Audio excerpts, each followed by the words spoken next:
નમસ્કાર સિંહ રાશિના મારા વહાલા મિત્રો અને સાધકો, રાહુ અને કેતુનો મિજાજ હવે ગરમ થઈ ચૂકી છે અને તમારી જિંદગીમાં રાહુનું મહાતાંડવ શરૂ થવા જઈ રહ્યું છે. આજે રાત્રે 11 વાગ્યાથી આ 10 મોટી ભવિષ્યવાણીઓ તમારા જીવનમાં અક્ષરશ સાચી પડવા જઈ રહી છે. હું 2 હાથ જોડીને તમને વિનંતી કરું છું કે આજના આ વિડીયોને સામાન્ય સમજા પડવાની ભૂલ બિલકુલ ના કરતા, નહીંતર તમે અને તમારો આખો પરિવાર રાહુના આ ભયંકર વાવાઝોડામાં અને મોટા સંકટોમાં ઘેરાઈ જશો, જે રાહુ છેલ્લા ઘણા વર્ષોથી તમારે રડાવી રહ્યો હતો. નાના કામોમાં પણ તમારે એડી ચોટીનો જોર લગાવવો પડતું હતું.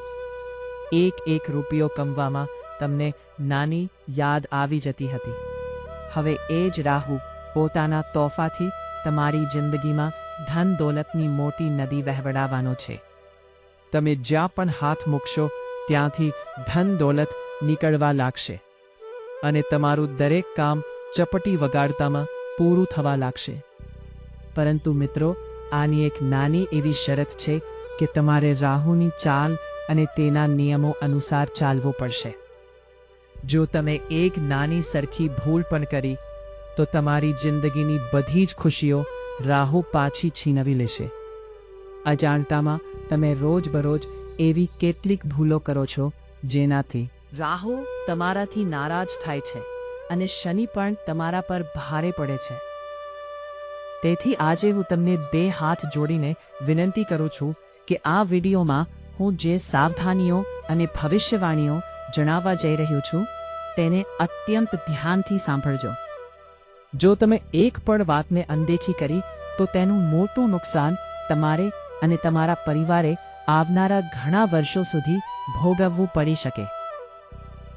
આ વિડીયોમાં હું તમને એ પણ જણાવીશ કે આવનારા 7 દિવસોમાં તમારા પર કયા 3 મોટા અને ભયાનક સંકટો આવવાના છે. જ્યારે રાહુનું વાવાઝોડું આવે છે અથવા તે રાશિ પરિવર્તન કરે છે ત્યારે મોટા સંકટો આવવાની સંભાવના રહે છે. આ સંકટોથી કેવી રીતે બચવું તે હું તમને વિગતવાર જણાવીશ. સાથે જ શનિની સાડાસાતીની જે ત્રીજો તબક્કો તમારા પર ચાલી રહ્યો છે તે દરમિયાન તમારે કઈ વસ્તુઓ ગુમાવવી પડી શકે છે તે પણ જણાવીશ. તમારા જીવનમાં વર્ષોથી જે મનહસિયત અને લોકોની કાળી નજર લાગેલી છે, જેનાથી તમારું ભાગ્ય બંધાયેલું છે, તેમાંથી મુક્ત થવા માટે તમારે કયા દેવતાની પૂજા કરવી જોઈએ તે પણ હું તમને જણાવીશ. મિત્રો, તમારા ઘરમાં પણ એક એવા દેવતા છે જે આવનારા 7 દિવસોમાં તમને કંઈક મોટું આપવાના છે. દરમિયાન ગ્રહોનો મોટો બદલાવ જોવા મળશે અને આ દેવતાની છત્રછાયા તમારા પર બની રહેશે. શક્ય છે કે આ દેવતા તમને કોઈ સાપના રૂપમાં એટલે કે નાગ દેવતા તરીકે દર્શન આપે અથવા કોઈ એવા ડરામણા રૂપમાં દેખાય જેને જોઈને તમે ડરી જાઓ, પરંતુ તમારે બિલકુલ ગભરાવાનું નથી. જો આ દેવતા નારાજ થઈ ગયા તો તમારે વધારે દુઃખ ભોગવવું પડશે. તેમને ભૂલથી પણ નારાજ ન કરતા. સાથે જ તમારે કયા દિવસે અને ક્યાં વ્રત રાખવું જોઈએ તે પણ હું જણાવીશ. જો તમે એ વ્રત સાચા મનથી રાખ્યું તો રાહુ તમારા પર મહેરબાન થશે, શનિદેવ તમારા પક્ષમાં આવશે અને મંગળ તથા શુક્રનો પૂરો સહયોગ તમને મળશે. એટલે કે 9 ગ્રહો તમારા પર પ્રસન્ન થશે. આ વિડીયોને હળવાશથી લેવાની ભૂલ ન કરતા. આ એ જ વિડીયો છે જેની તમે લાંબા સમયથી રાહ જોઈ રહ્યા હતા, જે તમારે જીવનના તમામ પ્રશ્નોના જવાબો આપશે અને તમને ભ્રમમાંથી બહાર લાવશે.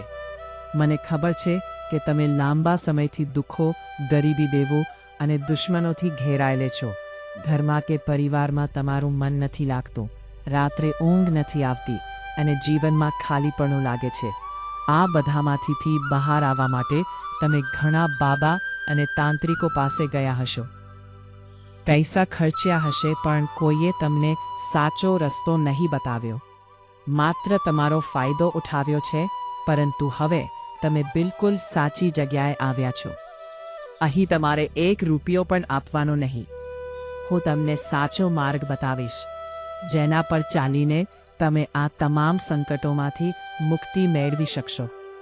જે વ્યક્તિ આ વિડીયોને સૌથી પહેલાં લાઈક કરશે અને કોમેન્ટ બોક્સમાં પૂરી શ્રદ્ધાથી 3 વાર જય શનિદેવ લખશે, તેને ગુરુજીના સીધા આશીર્વાદ મળશે અને આવનારા 24 કલાકમાં કોઈ મોટી ખુશખબરી મળશે. તમારું દરેક અટકેલું કામ પૂરું થશે. જો તમારા જીવનમાં કોઈ મોટી મુશ્કેલી હોય તો તે પણ કોમેન્ટમાં જણાવો. મિત્રો, તમે હંમેશા બ્રહ્મા જીવો છો કે તમારી આસપાસના બધા લોકો તમારા મારા પોતાના છે અને તમને પ્રેમ કરે છે. આ કળિયુગમાં દરેક વ્યક્તિ સૌથી પહેલાં પોતાનો સ્વાર્થ જુએ છે. તમારા ઘરમાં પણ કેટલાક લોકો એવા હોઈ શકે જે પોતાના ફાયદા માટે તમારી વિરુદ્ધ જઈ શકે છે. આંખ બંધ કરીને ભરોસો કરવાનું હવે બંધ કરો. સિંહ રાશિના જાતકો હંમેશા પોતાનું નુકસાન કરીને પણ બીજાનું ભલું કરે છે. જો તમારા ખિસ્સામાં દવા માટેના છેલ્લા 100 રૂપિયા હોય અને કોઈ જરૂરિયાતમંદ તમારી પાસે મદદ માંગે, તમે દવા ભૂલીને એ પૈસા તેને આપી દો છો. પરંતુ આવું ક્યાં સુધી ચાલશે? તમારે પહેલાં પોતાને મજબૂત બનાવવાની જરૂર છે. જો તમે મજબૂત હશો તો જ બીજા લોકોનું ભલું કરી શકશો. હવે તમારે સૌથી પહેલાં તમારું પોતાનું ધ્યાન રાખવું પડશે. આ વાત કડવી છે પણ સત્ય છે. રાહુ અત્યાર સુધી સૂતો હતો, પણ હવે તમારા જીવનની કહાની સંપૂર્ણપણે બદલાવા જઈ રહી છે. આજે રાત્રે 11 વાગ્યાથી જે મોટા બદલાવો અને સંકટો આવવાના છે તે વિશે ધ્યાનથી સાંભળો. રાહુ સીધો વાર નહીં કરતો. તે એક માયા રચે છે જેમાં તમે ગૂંચવાઈ જાઓ છો. પહેલું અને સૌથી ભયાનક સંકટ એ છે કે તમારા પોતાના જ લોકો, જેમને તમે તમારા સમજતા હતા, તે લોકો પીઠ પાછળ ખંજર ભોગવાની તૈયારી કરી રહ્યા છે. ઘર કે પરિવારમાં કોઈ મોટો ક્લેશ થઈ શકે છે અથવા ગંદી રાજનીતિ રમાઈ શકે છે. તમારી ચારિત્ર્ય પર ખોટા આક્ષેપો થઈ શકે છે. એ સમયે તમને ગુસ્સો આવે છે. તમે સાચું કહેવા માંગશો, પણ મારી વિનંતી છે કે તમારે બિલકુલ શાંત રહેવું છે. જો તમે વળતો જવાબ આપ્યો કે તમારો અહંકાર વચ્ચે આવ્યો, તો રાહુ જીતી જશે અને તમારી વર્ષોની કમાયેલી ઇજ્જત નીલામ થઈ જશે.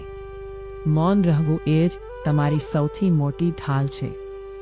બીજું મોટું સંકટ તમારા ધન અને લક્ષ્મી પર છે. આવનારા 7 દિવસોમાં અચાનક કોઈ એવો મોટો ખર્ચ આવી શકે છે જેની તમે કલ્પના પણ નહીં કરી હોય, અથવા કોઈ બહુરૂપિયો વ્યક્તિ તમારી સામે આવીને ખોટા આંસુ સારીને મજબૂરીનું નાટક કરીને તમારી પાસે પૈસા માંગશે. તમે લાગણીમાં આવીને પીગળી ન જતા આ 7 દિવસોમાં કોઈને પણ ભૂલથી પણ 1 રૂપિયો ઉધાર ન આપતા, નહીંતર એ પૈસા રાખ બની જશે અને ક્યારે પાછા નહીં મળે. ત્રીજું સંકટ તમારા શરીર અને આત્મા પર છે. અચાનક તમારા શરીર પર એવો મોટો ભાર લાગશે જાણે કોઈએ ખભા પર 100 કિલોનો પથ્થર મૂકી દીધો હોય. ગભરામણ અને બેચેની થશે. રાત્રે અચાનક ઊંઘ ઉડી જશે.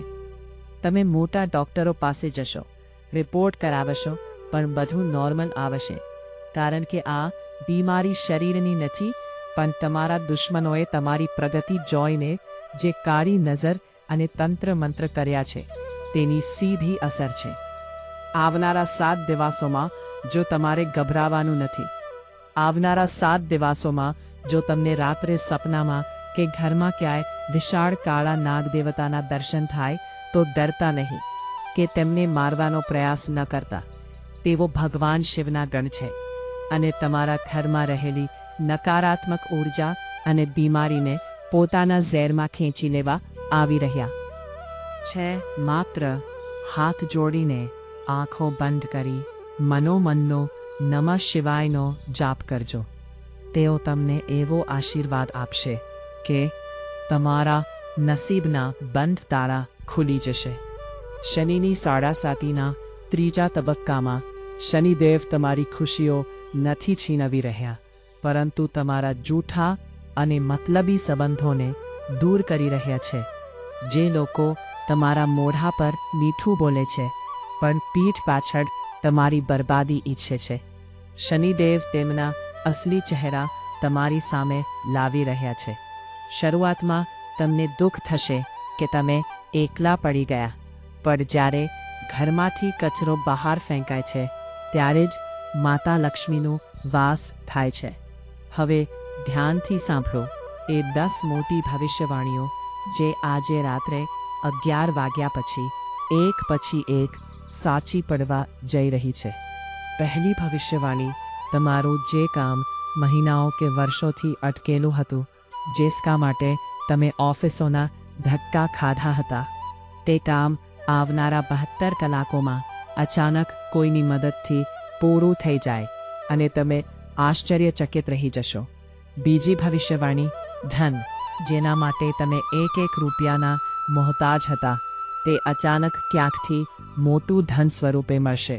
ડૂબેલા પૈસા પાછા આવી શકે છે અથવા નોકરી કે વેપારમાં એટલો મોટો ફાયદો થશે કે તમારી ગરીબી કાયમ માટે દૂર થઈ જશે. ત્રીજી ભવિષ્યવાણી, તમારા ગુપ્ત શત્રુઓ જે તમને બરબાદ કરવા માંગતા હતા, તેઓ અંદરો અંદર જ લડી મરશે અને તેમનો નાશ થશે.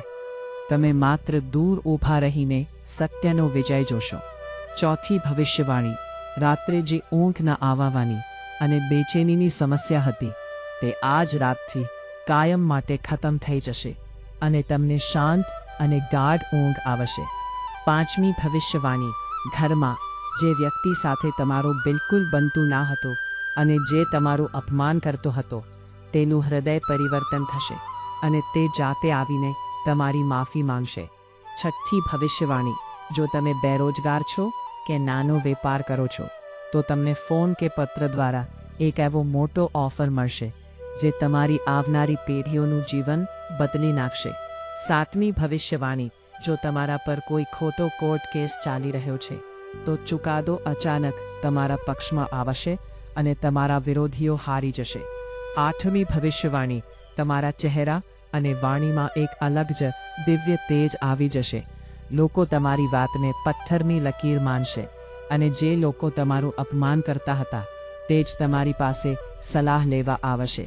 નવમી ભવિષ્યવાણી, વહેલી સવારે એટલે કે બ્રહ્મ મુહૂર્તમાં તમને શિવ મંદિર, શુદ્ધ વહેતું પાણી કે કોઈ સાધુના આશીર્વાદનું ચમત્કારિક સપનું આવી શકે છે, જેનો અર્થ છે કે ભગવાને તમને પોતાના શરણમાં લીધા છે. 10મી અને સૌથી મોટી ભવિષ્યવાણી, આજે રાત્રે 11 વાગ્યા પછી તમારી જન્મકુંડળીના 9મા ભાવમાં એક એવો શક્તિશાળી રાજયોગ બનવા જઈ રહ્યો છે જે તમને નરક જેવી જિંદગીમાંથી કાઢીને રાજાઓ જેવી સુખ સુવિધા આપશે.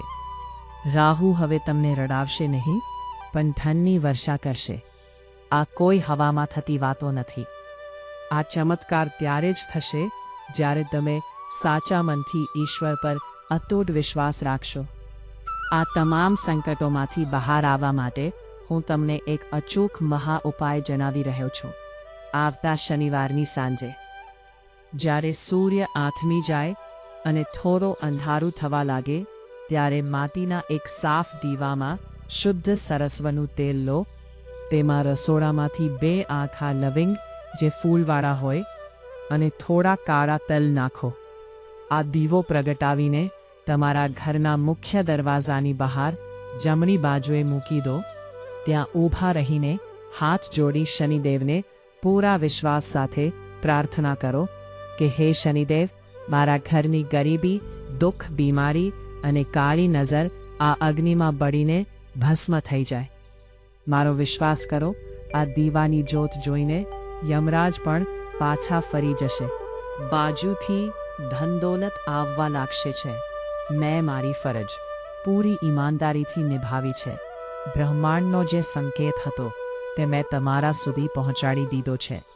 હવે આ તમારા હાથમાં છે કે તમે આને અપનાવીને તમારું ભાગ્ય બદલો છો કે પછી તેને અનદેખું કરો છો. જો તમે ખરેખર તમારી દુઃખભરી જિંદગી બદલવા માંગતા હો તો અત્યારે જ કોમેન્ટ બોક્સમાં પૂરી શ્રદ્ધાથી 3 વાર લખો, જય શનિદેવ, તમારી આ અરજી સીધી ભગવાન સુધી પહોંચશે. આ વિડીયોને સૌથી પહેલા લાઈક કરો અને તમારા એવા 5 મિત્રો કે સંબંધીઓ સાથે શેર કરો જે દુઃખોથી હારી ચૂક્યા છે. કદાચ તમારું એક શેર કોઈની જિંદગીને બચાવી લે. બીજાનું ભલું કરશો તો મહાદેવ તમારું ભલું કરશે. જાઓ મિત્રો, આજે રાત્રે 11 વાગ્યા પછી તમારી જિંદગીમાં એક નવી અને સુવર્ણ સવાર પડવાની છે. તમારા સૌથી સારા દિવસો હવે શરૂ થઈ ચૂક્યા છે. જય શનિદેવ. હર હર મહાદેવ.